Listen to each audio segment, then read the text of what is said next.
नमस्कार। PP news line के prime time में आप सबका स्वागत। मैं हूं रजनी अनुभव। आइए सबसे पहले नजर डालते हैं आज दिन भर की प्रमुख सुर्खियों पर। उपराज्यपाल ने श्रीनगर के खुनमुह में डीआरडीओ कोविड अस्पताल का किया उद्घाटन।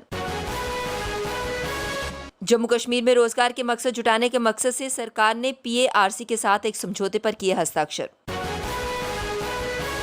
महबूबा मुफ्ती के आवास पर people's alliance for Gupkar declaration की हुई अहम बैठक। और सर्कुलर रोड पर अचानक धंसी सड़क पर खड़ी 4 कार और एक स्कूटी गिरी 200 फीट नीचे।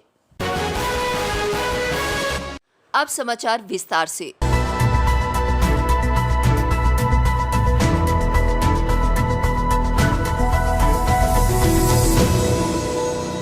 राष्ट्रीय स्तर पर कारोबार, निवेश और रोजगार के अवसर जुटाने के मकसद से जम्मू कश्मीर सरकार ने पीएआरसी के साथ एक समझौते पर हस्ताक्षर किए हैं।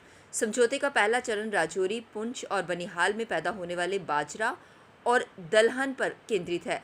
आने वाले दिनों में अन्य जिलों में कृषि और बागवानी उत्पादनों को वैल्यू एडिशन में शामिल किया जाएगा। उनके लिए भी राष्ट्रीय व अंतर्राष्ट्रीय स्तर पर खेत से बाजार तक का संपर्क तैयार किया जाएगा। उपराज्यपाल मनोज सिन्हा ने कहा कि कोरोना के खिलाफ जम्मू कश्मीर में जो रणनीति अपनाई है उसका असर संक्रमितों की घटती संख्या और मृतकों की तादाद में कमी में नजर आता है। हम सभी के समग्र और समन्वित प्रयास का नतीजा है कि आज जम्मू कश्मीर में कोरोना संक्रमितों समेत सभी प्रकार के रोगियों के उपचार की क्षमता पहले से कहीं ज्यादा है। उपराज्यपाल ने श्रीनगर के खुनमुह में 500 बेड की क्षमता वाले डीआरडीओ कोविड अस्पताल का उद्घाटन किया। इस अस्पताल को डीआरडीओ ने 17 दिन में तैयार किया है। पूरी तरह वातानुकूलित इस अस्पताल में सभी आवश्यक और अत्याधुनिक चिकित्सा सुविधाएं उपलब्ध हैं। अस्पताल में 125 आईसीयू बिस्तर हैं। People's alliance for Gupkar declaration की एक अहम बैठक महबूबा मुफ्ती के घर शुरू हो गई। ये महत्वपूर्ण बैठक शाम 5:15 के करीब शुरू हुई। इसमें भाग लेने के लिए नेशनल कॉन्फ्रेंस के अध्यक्ष एवं पूर्व मुख्यमंत्री डॉक्टर फारूक अब्दुल्ला पहुंचे। पीएजीडी की बैठक के बाद डॉक्टर फारूक अब्दुल्ला ने कहा कि हम 4 अगस्त 2019 की गुपकार घोषणा को लेकर पूरी तरह से अडिग और संकल्पबद्ध हैं। पीएजीडी में कोई मतभेद नहीं है, हमारे स्टैंड में कोई बदलाव नहीं है। हमने 5 अगस्त 2019 के फैसले को सर्वोच्च न्यायालय में चुनौती दी है। ये मामला अदालत में विचाराधीन है। हम जम्मू कश्मीर में परिसीमन की प्रक्रिया पर लगातार निगाह रखे हुए हैं।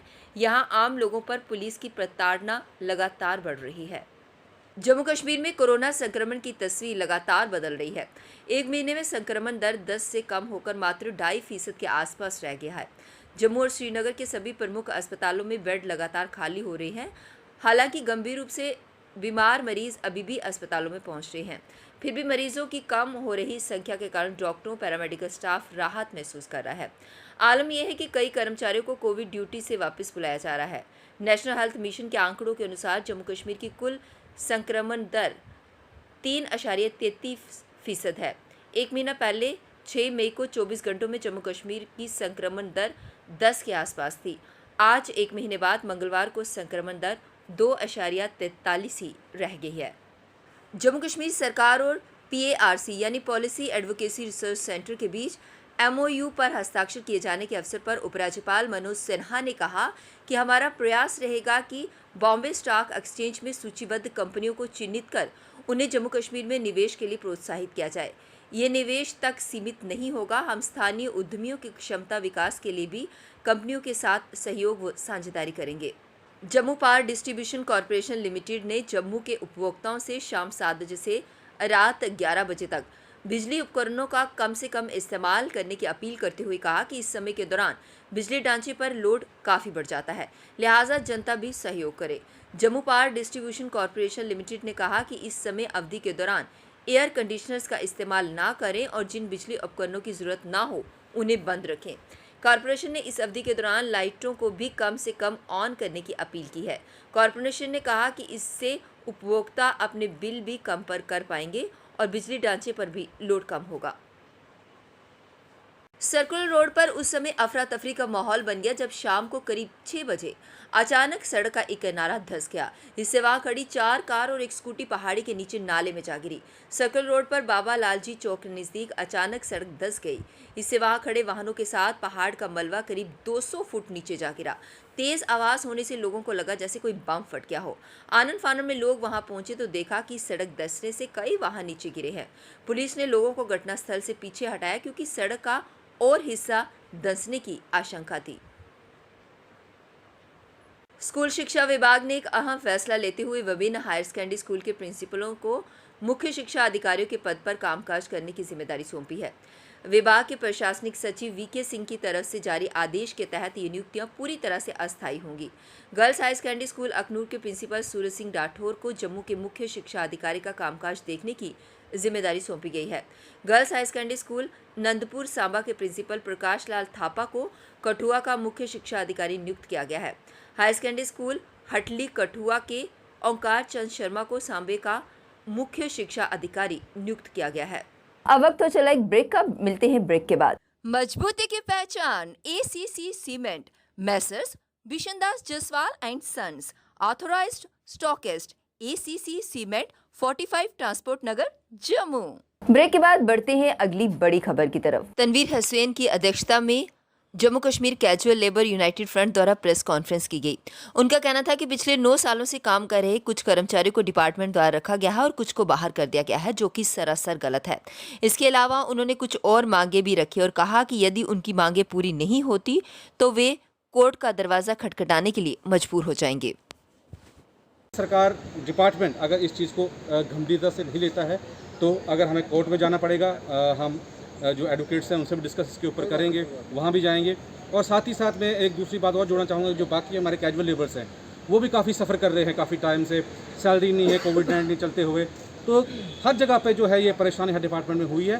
तो इसके लिए सभी लोगों को इकट्ठा होना पड़ेगा और एक लंबी लड़ाई लड़नी पड़ेगी और फिर जाके जो है हम लोगों को अब इंसाफ मिल सकता है, क्योंकि अब थक चुके हैं हम धरने करके, प्रदर्शन करके। और यहाँ की महंगी गूंगी जो एडमिनिस्ट्रेशन है अभी भी उसकी जो है आंखें नहीं खुल रही हैं।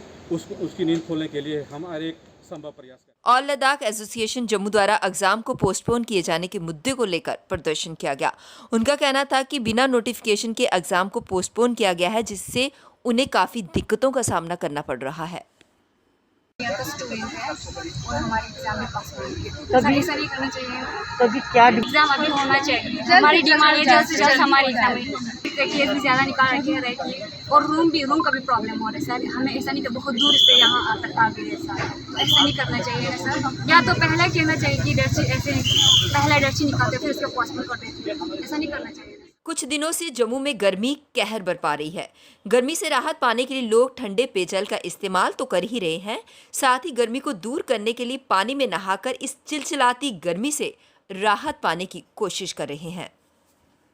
लोग किस कदर आपको लाइव तस्वीरें दिखा रहे हैं इस समय किस तरह से लोग जो जल में भर के पानी यहाँ से, अगर किसी के घर में पानी नहीं होगा तभी लोग यहाँ पर आते हैं।